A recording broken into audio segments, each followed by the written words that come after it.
I am a full-time faculty member, and I teach in the Human Development and Family Studies program, which is a hybrid of social work, psychology, sociology, and human services.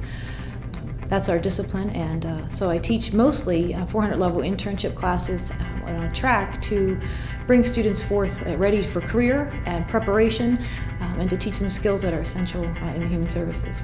Absolutely, it's an important field. You know, you and I, we all have families, and the people that work with our families and touch their lives and are involved in providing those services, I take it very seriously in that those are the folks that are going to potentially work on my family and address my family's needs and provide them services. So the practitioners that we are a part of preparing, I think it's very important work. And as an educator, I have to accept who people are and help them get to a better place, not to make one-size-fits-all students, but to help them individualize their plan and to envision a life that they, to go boldly in the direction of their dreams is really how I see leadership in an education setting. You can't, it's not always about assignments or tests or how you did on your capstone exam.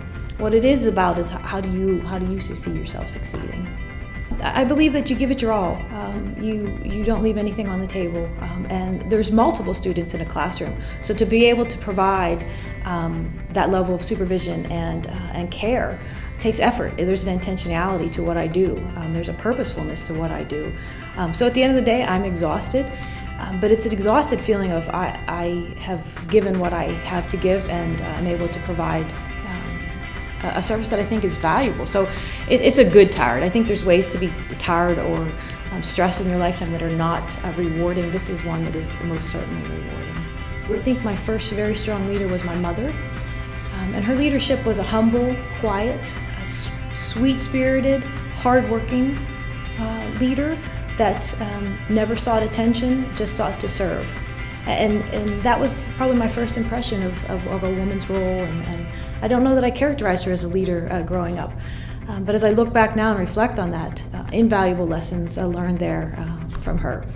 My piece of advice to young people would be to be open, open to experience, open to feedback, open to new challenges, and not reckless in that, and not with abandon, but with an intentionality and a purpose.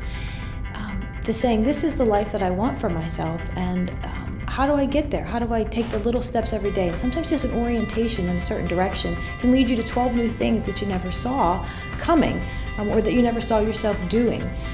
And I think it's through risk-taking and putting yourself around people that will sharpen you.